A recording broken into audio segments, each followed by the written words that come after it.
Clip number 1165۔ اس clip میں آپ قرآن پاک کی سورہ احزاب کی آیت نمبر 32 سے 33 تک کی تلاوت، ترجمہ اور تفسیر قرآن صراط الجنان سماعت فرمائیں گے۔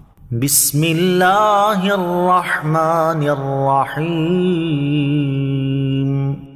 ترجمہ: اللہ کے نام سے شروع جو نہایت مہربان رحمت والا ہے۔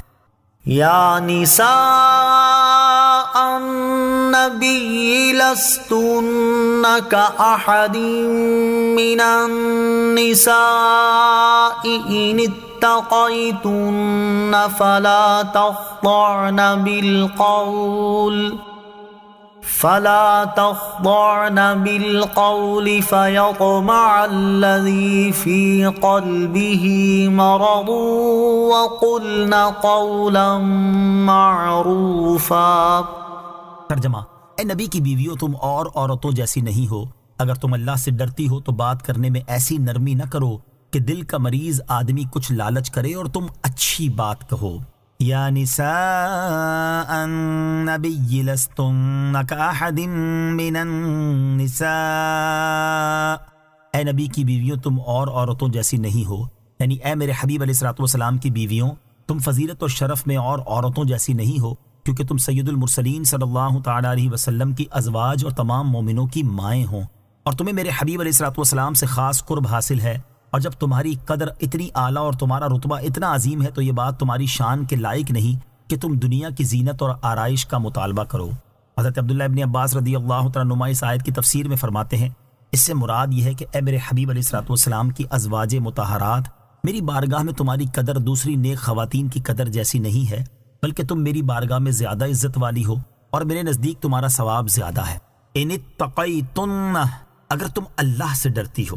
آیت کے اس حصے میں ازواج مطہرات رضی اللہ تعالی عنہن کو ایک ادب کی تعلیم دی گئی ہے کہ اگر تم اللہ تعالیٰ کے حکم کی اور رسول کریم علیہ الصلوۃ والسلام کی رضا کی مخالفت کرنے سے ڈرتی ہو تو جب کسی ضرورت کی بنا پر غیر مرد سے پس پردہ گفتگو کرنی پڑ جائے تو اس وقت ایسا انداز اختیار کرو جس سے لہجے میں نزاکت نہ آنے پائے اور بات میں نرمی نہ ہو، بلکہ انتہائی سادگی سے بات کی جائے۔ اور اگر دین و اسلام کی اور نیکی کی تعلیم اور واضح و نصیحت کی بات کرنے کی ضرورت پیش آئے تو بھی نرم اور نازک لہجے میں نہ ہو۔ علامہ احمد صابی رحمۃ اللہ تعالی فرماتے ہیں، ازواج مطہرات رضی اللہ تعالی عنہن امت کی مائیں ہیں، اور کوئی شخص اپنی ماں کے بارے میں بری اور شہوانی سوچ رکھنے کا تصور تک نہیں کر سکتا۔ اس کے باوجود ازواج مطہرات کو بات کرتے وقت نرم لہجہ اپنانے سے منع کیا گیا تاکہ جو لوگ منافق ہیں وہ کوئی لالچ نہ کر سکیں، کیونکہ ان کے دل میں اللہ تعالیٰ کا خوف نہیں ہوتا، جس کی بنا پر ان کی طرف سے کسی برے لالچ کا اندیشہ تھا۔ اس لیے نرم لہجہ اپنانے سے منع کر کے یہ ذریعہ ہی بند کر دیا گیا۔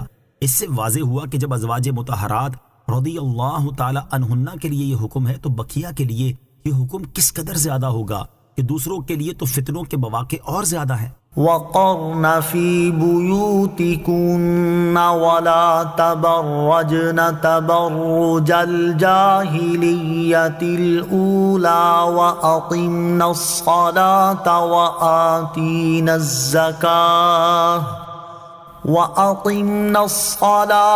وَآتِينَ الزَّكَاةَ وَأَطِعْنَ اللَّهَ وَرَسُولَهُ إِنَّمَا يُرِيدُ اللَّهُ لِيُذْهِبَ عَنكُمُ الرِّجْسَ أَهْلَ الْبَيْتِ وَيُطَهِّرَكُمْ تَطْهِيرًا۔ ترجمہ: اور اپنے گھروں میں ٹھہری رہو اور بے پردہ نہ رہو جیسے پہلی جاہلیت کی بے پردگی، اور نماز قائم رکھو اور زکوٰۃ دو اور اللہ اور اس کے رسول کا حکم مانو۔ اے نبی کے گھر والو، اللہ تو یہی چاہتا ہے کہ تم سے ہر ناپاکی دور فرما دے اور تمہیں پاک کر کے خوب صاف ستھرا کر دے۔ وَقَرْنَ فِي بُيُوتِكُنَّ، اور اپنے گھروں میں ٹھہری رہو، یعنی اے میرے حبیب علیہ الصلوۃ والسلام کی ازواج، تم اپنے گھروں میں ٹھہری رہو اور اپنی رہائش گاہوں میں سکونت پذیر رہو اور شرعی ضرورت کے بغیر گھروں سے باہر نہ نکلو۔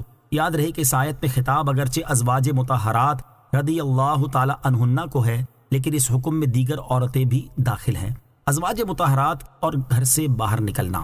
ازواج مطہرات رضی اللہ تعالی عنہن نے اس حکم پر کس حد تک عمل کیا، اس کی ایک جھلک ملاحظہ ہو۔ چنانچہ امام محمد بن سیرین رحمۃ اللہ تعالی فرماتے ہیں، مجھے بتایا گیا کہ نبی کریم علیہ الصلوۃ والسلام کی زوجہ مطہرہ حضرت سودا رضی اللہ تعالی عنہا سے کہا گیا، آپ کو کیا ہو گیا ہے کہ آپ نہ حج کرتی ہیں اور نہ عمرہ کرتی ہیں؟ انہوں نے جواب دیا، میں نے حج بھی کیا ہے اور عمرہ بھی کیا ہے، اور اللہ تعالیٰ نے مجھے حکم دیا ہے کہ میں گھر میں رہوں۔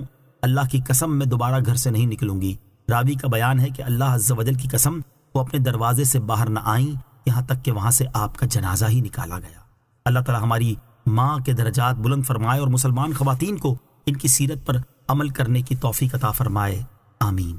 وَلَا تَبَرَّجْنَ تَبَرُّجَ الْجَاهِلِيَّةِ الْأُولَى، اور بے پردہ نہ رہو جیسے پہلی جاہلیت کی بے پردگی، یعنی جس طرح پہلی جاہلیت کی عورتیں بے پردہ رہا کرتی تھیں اس طرح تم بے پردگی کا مظاہرہ نہ کرو۔ اگلی اور پچھلی جاہلیت سے کون سا زمانہ مراد ہے؟ اگلی اور پچھلی جاہلیت کے زمانے سے متعلق مفسرین کے مختلف اقوال ہیں۔ ان میں سے ایک قول یہ ہے کہ اگلی جاہلیت سے مراد اسلام سے پہلے کا زمانہ ہے۔ اس زمانے میں عورتیں اتراتی ہوئی نکلتی اور اپنی زینت اور محاسن کا اظہار کرتی تھیں تاکہ غیر مرد انہیں دیکھیں، لباس ایسے پہنتی تھی جن سے جسم کے اعضاء اچھی طرح نہ ڈھکیں۔ اور پچھلی جاہلیت سے آخری زمانہ مراد ہے جس میں لوگوں کے افعال پہلوں کی مثل ہو جائیں گے۔ ازواج مطہرات رضی اللہ تعالی عنہن اور پردہ، ازواج مطہرات رضی اللہ تعالی عنہن پردے کا خوب اہتمام کرتی تھی۔ یہاں ان کے پردے کا حال ملاحظہ کیجئے۔ چنانچہ حضرت عائشہ صدیقہ رضی اللہ تعالی عنہا فرماتی ہیں، ہم ازواج مطہرات کے پاس سے سواروں کے قافلے گزرتے تھے اور ہم حج کے سفر میں تاجدار رسالت علیہ السلام کے ساتھ احرام کی حالت میں تھی۔ جو سوار ہمارے سامنے سے گزرنے لگتے تو ہم میں سے ہر ایک اپنی چادر کو اپنے سر سے لٹکا کر چہرے کے سامنے کر لیتی اور جب وہ آگے بڑھ جاتے تو ہم چہرہ کھول لیتی تھی۔ اللہ تعالیٰ امت کی ان مقدس ماؤں کے درجات بلند فرمائے اور ایک طرح سے ان کی بیٹیوں میں داخل مسلم خواتین کو اپنی ماؤں کی سیرت پر عمل پیرا ہونے کی توفیق عطا فرمائے۔